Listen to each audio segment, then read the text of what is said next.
Well, it's not the most beautiful of starts, walking up the very fast main road between Stornoway and Tarbert on Harris, but this is our turn off.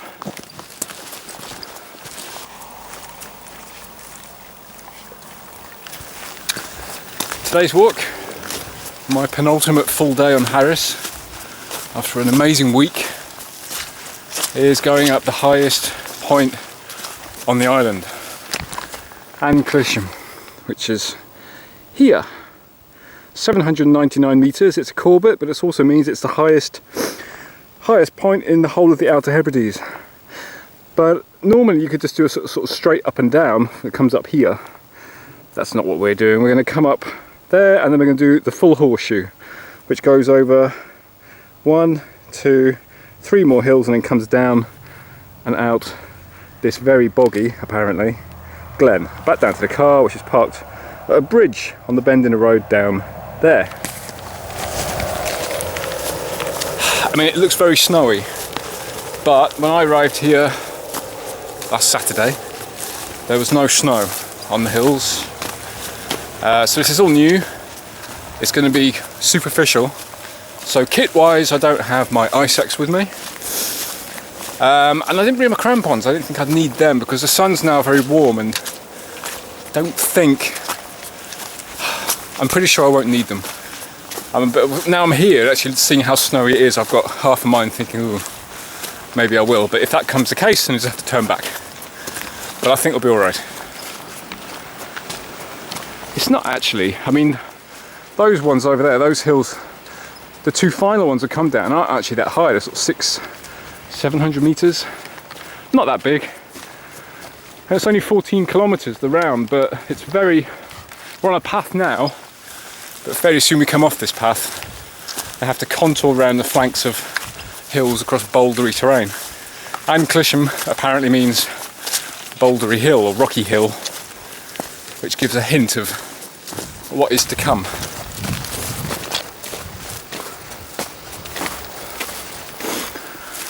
Oh, it's warm. Well, it's not warm, it's about 3 or 4 degrees, but it's very still, the sun's warm. It's that awkward March, spring thing of not really knowing what you're going to put on when you go for a walk up in especially snowy hills this time of year. The sun's warm, and if the wind falls, it can all be a bit much, but I've erred on the side of warm, given that many of the forecasts I've used for walks such as these over the last year have quickly gone down the toilet and have ended up in sort of cloud without sun and a bit of wind, and it's been much colder, greyer than was forecast. So I'm erring on the side of warm rather than cool.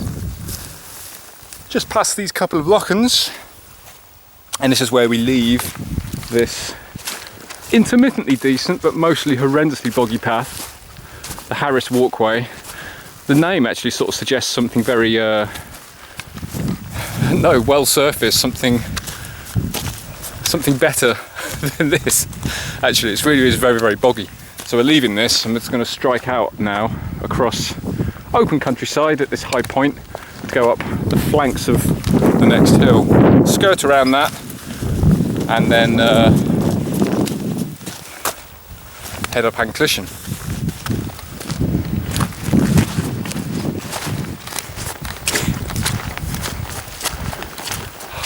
It's such a beautiful day. It's been a bit of a mix this week. The storms at the beginning of the week, being at Strawnalladale and being battered left, right and centre, and that carried on in that form for a couple of days with hail, sleet and then snow even down to the coast here, and then just in the last couple of days it's gradually settled down a bit. Yesterday went up a small hill. I mean, it's small as in 300 and something metres, but an ascent from sea level, so substantial nonetheless. And I'm not sure the pronunciation. It's Ceapabhal. Sounds Norse. I don't know if that's Keeperval or something else. Anyway, over in the far southwestern corner, just west of Leverburgh, where the ferry comes in from Berneray, and it's like a big dome overlooking Scarista, overlooking the beach. When the tide goes out, the sand, expanse of sand's amazing. But the view east across South Harris to Leverborough, and then out to North Uist, Berneray, all the way out to Skye, and even coming down, I think the first time I've ever set eyes on St Kilda, just really faint little dome on the horizon. Is it 70, 80 kilometres west off the coast of North Uist? So pretty good, but the visibility on all accounts looks better today, so we'll see if we can get a glimpse of that higher up. But just astonishing. I mean, I had the same thing actually. Every island I go to, this is the thing I experienced. First time I went to Skye, you think it can't possibly live up to your expectations, but it exceeded them. I mean, how can it not? In all weathers, frankly. Same for Mull. And then last year was on North Uist, so that was my first visit to the Western Isles, and I was just gobsmacked at how beautiful it is, and the mix of sky and light and sea and water and land and sand. This enchanting landscape, really surreal. Massive skies, massive views, and the beaches to die for. Sort of the West Beach at Berneray near North Uist, that was unbelievable. But then everyone said, just wait till you get to Harris. And that certainly has been the case. Going to Lusk and Tyre, of course, I mean, it's so famous, but not just there. I mean, Shadowbost as well. These exquisite beaches. Walking around the other day, sat on the sands. It was raging gale 3 days ago, but you can get shelter quite easily behind these massive sand dunes. I just sat on the sands at Lusk and Tyre, this massive expanse, like a desert, and just sat there in warmth. And it was only about 6 degrees, but the wind was raging the other side of the dunes, but I was completely sheltered.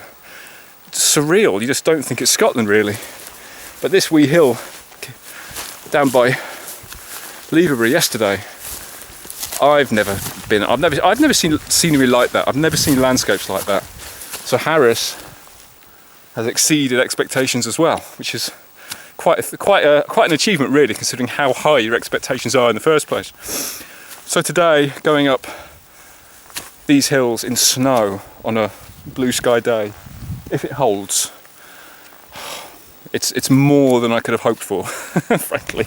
So I'm sort of very cautiously excited, hoping that the weather holds by the time I get up there.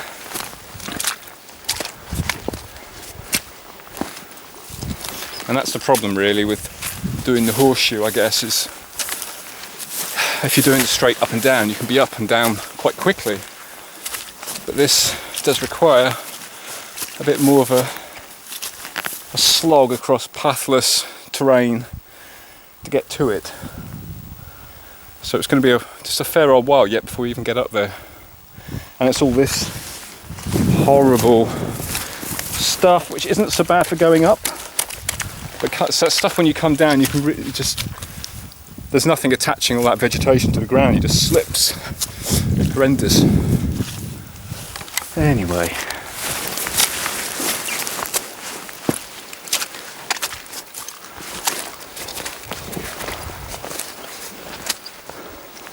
Now the route, you'd think you want to go up here, which I think is called Tomnaval. 500 and something metres, it's just in between where I am now and An Cliseam up here.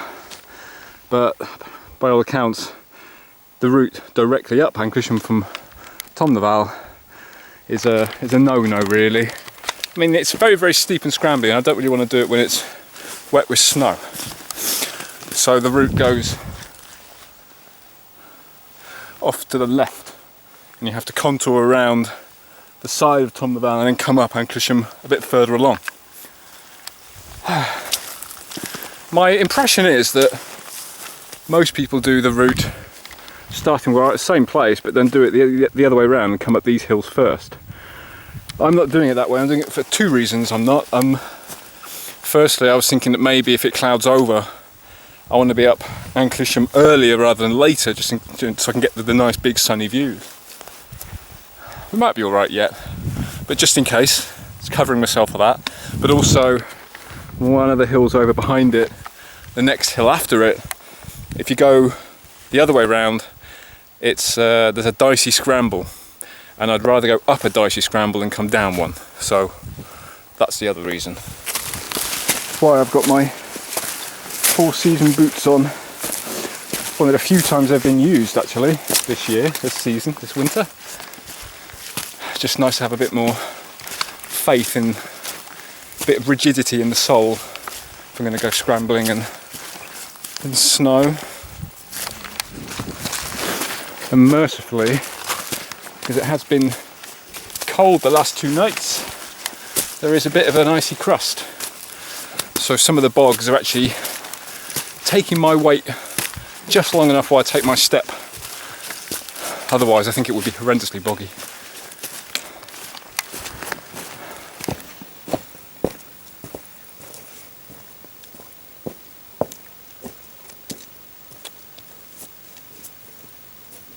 The main road actually is it's just there.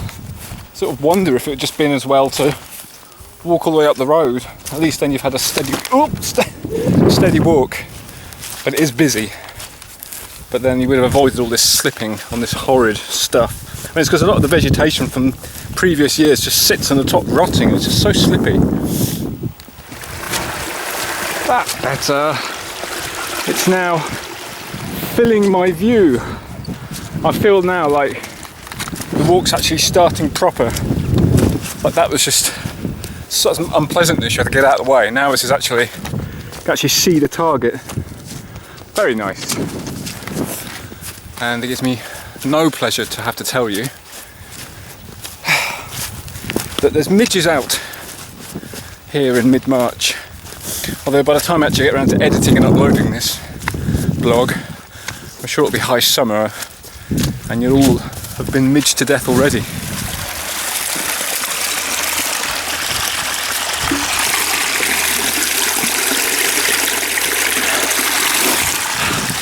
One of the last places to fill up. It's always a problem with being up on ridges. It's not much water that high up. Well, it's thirsty work. The sun blazing off that snow. But the views are sensational, even from here.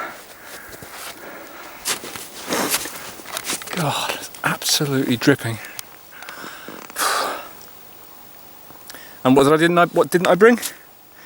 Sunglasses. I haven't really needed them for the past month.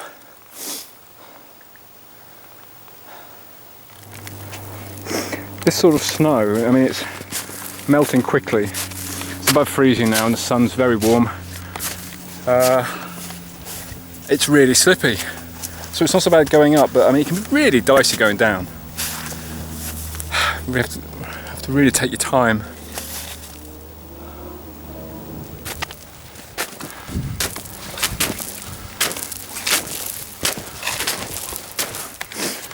Well,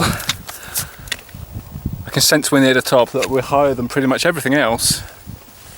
And I've been so intent looking at my feet, I hadn't really looked out at sort of what's opening up over there. It's just astonishing. But we'll get a closer look in a bit, I think. It looks like we're almost there.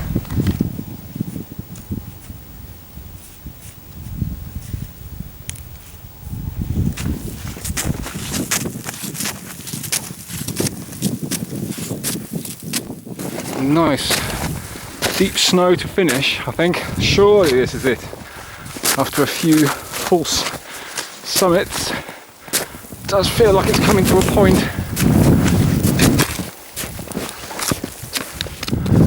No, there's a bit more. That's fine. I say it is the highest hill in the Outer Hebrides. You wouldn't expect it to give itself up too readily. Well, I wasn't expecting to have sort of another bit of a ridge at the top. It's the hill that keeps on giving, it seems. But, oh, there we are. There's a massive shelter over there, that must be it.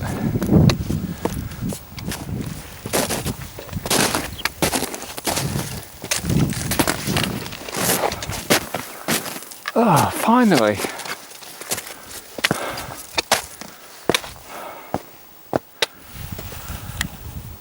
Well, as you'd expect, the view is astonishing. I can see, It'd be easier to list the things I can't see rather than the things I can. I mean, just giving you the basic sweep around. Just looking at the Tarrant-say there, that over there, what the pronunciation is, whether it's Keeperval or something else, that's the one I did yesterday. You can see sort of the sandy beaches down there. And then way over here, this is South Harris, this bit here. North Uist is over there, I can see South Uist over there, the high hills of South Uist. All the way on the horizon over here is Skye. Neast Point. It's over here. The Coolin, Black Coolin over there, red there. And then those are the northern peninsulas sort of sticking out of Skye here, Trottenish. And then all the way over here is the mainland. We've got Torridon over here. I can see Sleoch over there. That's like Leargach, Benay, Westeros, Applecross. You know, well, that's over there, isn't it, Applecross? But then sort of just going further north from, you know, through Anchelac, past Ullapool, and then you can see all the way over there, sort of to Finhaven and beyond up there. And of course, over here, it's just got the bogs, the sort of blanket bog and vast expanse of Lewis, sticking all the way up there. Stornoway's over there somewhere, way over there. And then these are the hills that we're going to be coming over next. One, 2, and another one's just behind over there, I think. Anyway, moving on.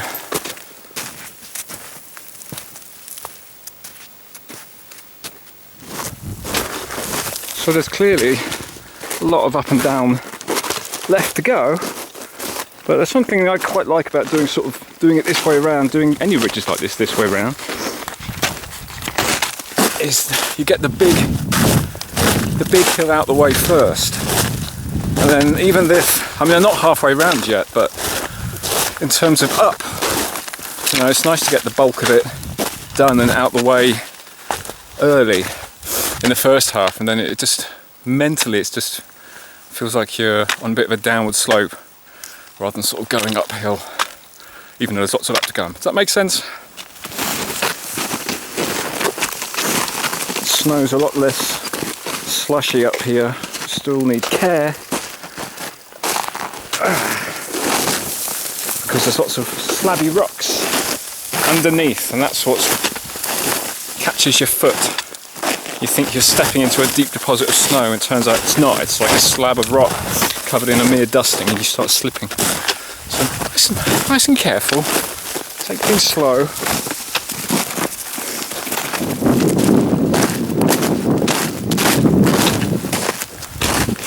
The really nice thing actually is that this is, apart from, I mean, tomorrow is the last full day of not just my week on Harris, but I mean, pretty much this is the end of my month away. First week in Cowell, second week in Nethy Bridge, third week in Sutherland, fourth week up here.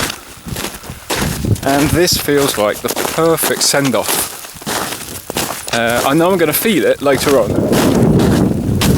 And then tomorrow, the weather's supposed to be, it's not supposed to be as nice. It's certainly not going to be sunny anyway. So tomorrow could be a nice lazy day, a rest day. And this is essentially the last proper active day of my month away. And what a way to finish. Although, I don't want to get ahead of myself because look, I've got all this to go yet. The conditions remind me very much of that walk I did up Ben Alligin back in November 2013 when it was that November? Yeah, November. And it was like this, it's sort of early snow. No depth really, you couldn't use crampons, you couldn't use an ice axe. The worst possible conditions once the sun gets on them really, because it starts getting quite slippy. Almost came a cropper on that one. I mean, not in so much as doing myself an injury, just in the case of going down after the Horns, I think it was, going around anti-clockwise on that hill, and just thinking maybe it was too dicey to get down in just that thin layer of snow. I've had the same on Stack Polly actually, trying to go up Stack Polly. You know, you think it's quite a simple, straightforward scramble, but with just an inch of snow, wet snow.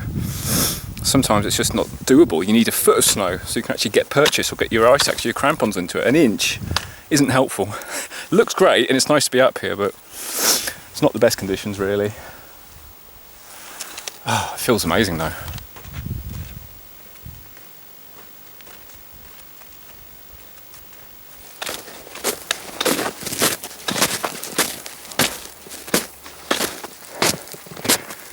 Got that sense when I was at Throne Ullerdale looking into Lewis, sort of those wild land of North Harris going into Lewis. Didn't really get much of a sense of it there, but you can see now just how empty a lot of this unusual landscape is. Great. I admit there's a bit of apprehension about what this little scramble is going to be like. You never know when you read various different write-ups of scrambles. Different people describe them in different ways depending on their ability and their experience. So it can be hard to actually get a true sense of what they are like. And the only way to find out sometimes is to actually go and have a look yourself.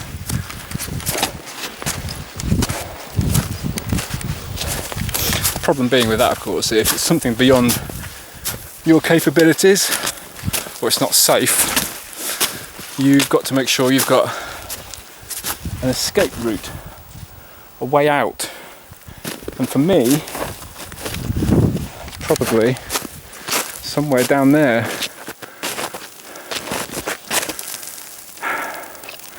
Because this is the glen, that's the last hill over there, this one. And then have to come out of this glen back to the road. So that would be the way out, I suppose, come back down to this pass and gingerly make my way down there if it proves a bit too slippy today.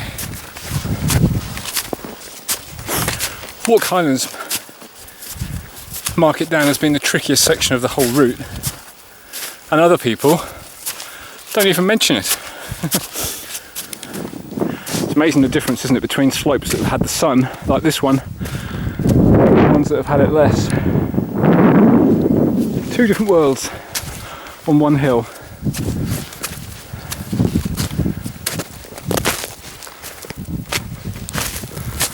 Oh, just soak it up.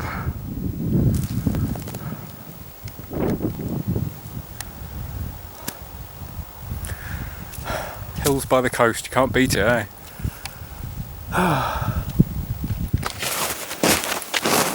Well, famous last words, but it doesn't look too bad. I suppose just sort of stay in the sun. It's just that little bit there to get past at the bottom, and then head up maybe on the left where the sun's on it. Right, well I'm gonna put you away now, just in case.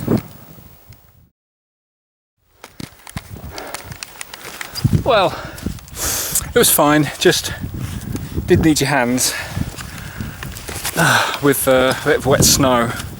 Just means you need a little bit more caution than you might otherwise be taking. But the rock's quite grippy though, provided it's not wet. The rock's alright. Okay.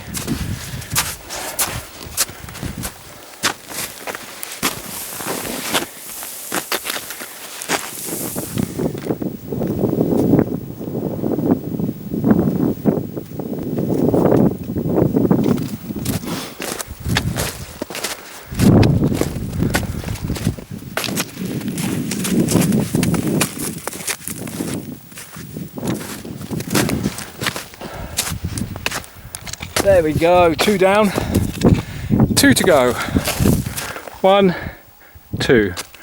Each one a little bit lower, especially that one. Now that's out of the way, that was just a little bit of doubt playing on your mind. I feel a lot more relaxed now. I didn't stop at the top of An Cliseam for tea and cake, but I'll do it here.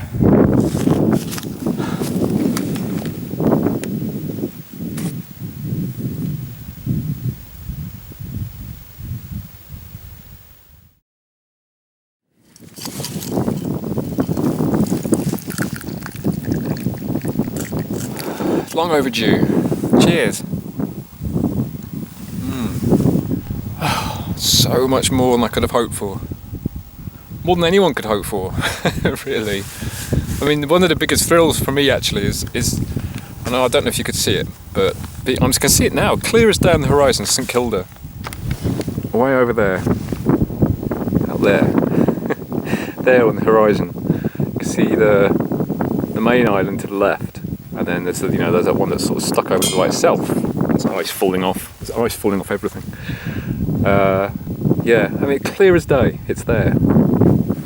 It's incredible to see it. I mean, it's somewhere I haven't been. I'm desperate to go there, but it's one of those summer-only things, and I'm never up here. I never go away in the summer. I don't come up to places like this in the summer, so I really should.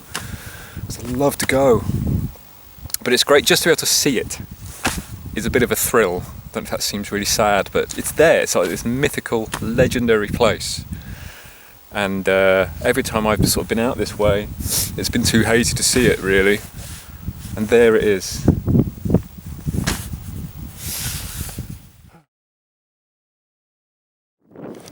Right, fed and watered, put another layer of sun cream on because it is that kind of weather. I think we're good to go. Something that's quite interesting actually, there's somebody's burning something over on North Uist. Near Aval, that lump in the distance, there's people been burning something.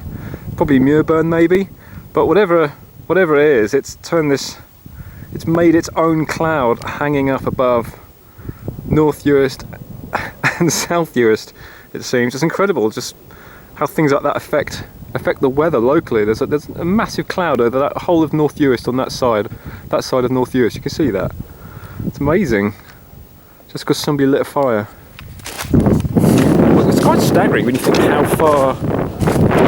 far you're seeing from one direction to the other, because Stornoway being all that way, just not far beyond Stornoway, the Butt of Lewis is over that way.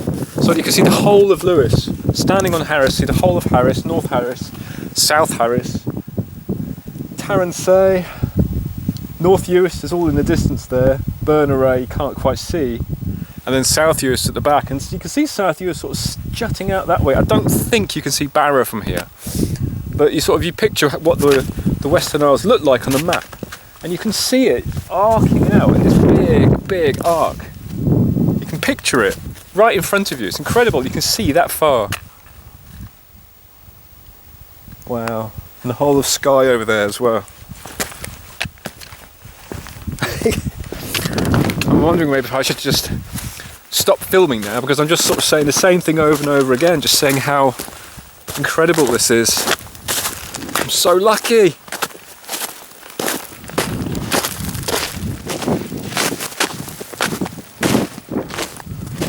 Oh, look at this, proper ridge, proper rocky ridges, grand scenery, and these are only sort of 700 and something meters high.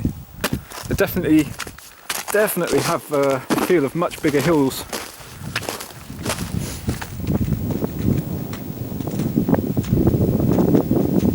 Surprisingly narrow along here actually, quite a nice sense of exposure on either side.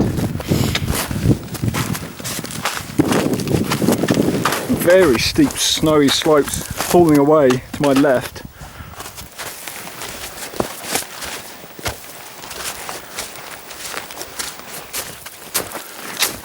Ooh.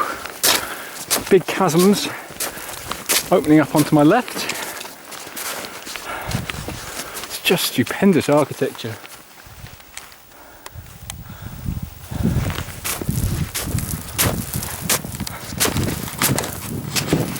Around every corner another view opens up with more crags.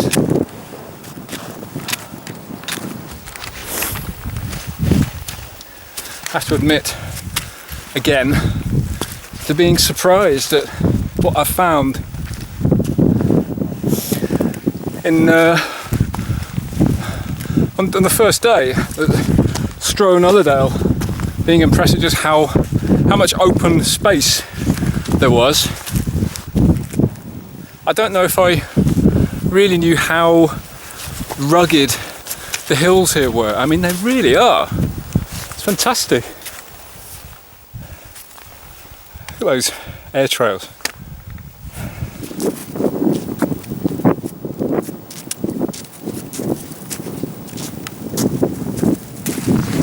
There we go. Number 3. Ends in a proper point as well, very nice. And that's the way, just so bouldery now, to the last one. And then down and out to where the car's parked down there. I need to get a move on really. It's 25 to 3. And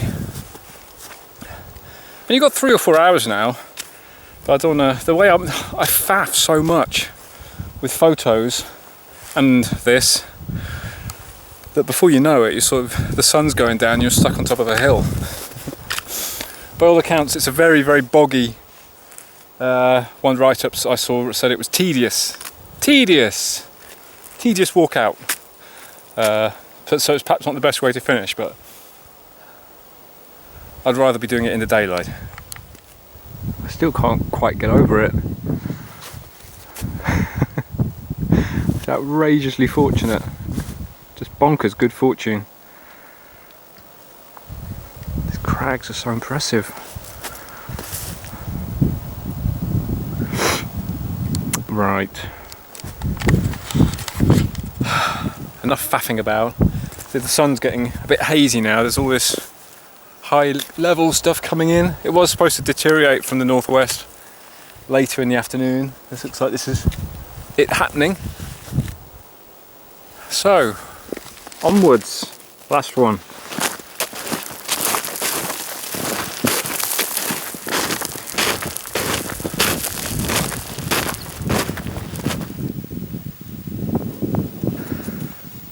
You'd think it would be much more difficult than it is to walk between and through this terrain, but it's actually not too bad. It's quite surprising.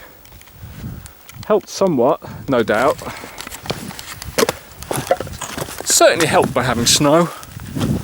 As is so often the case, a lot of things are easier to walk across when there's snow down. I'm definitely enjoying this walk a little bit more as well, just by the fact that I have got snow.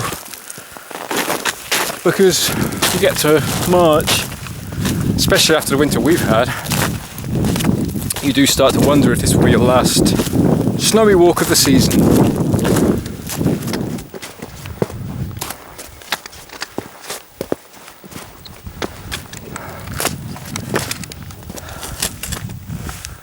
Number 4. And that's it. That's the horseshoe done, apart from just getting back out. Oh, crumbs. I really do feel that. With all the thin layer of snow, there's been a lot of sort of slipping when you least expect it and having to sort of quickly save yourself and lots of adjustments, which always puts a bit more strain on you. So yeah, I do feel it, but in a really good way. So looking back, can't remember where we came up. Yeah, so the road is way down there, behind that crag where the shadow is. There's a path that goes up there. That's where we went out there and then came up the back. That's the hill that we cut out and skirted around the side of, and then came up An Cliseam here up the back. And then I've come all the way along the ridge to here. Number 4. Lowest of the lot. Which is nice actually, because it's nice to be losing height towards the end anyway. Oh my. It's 3:30.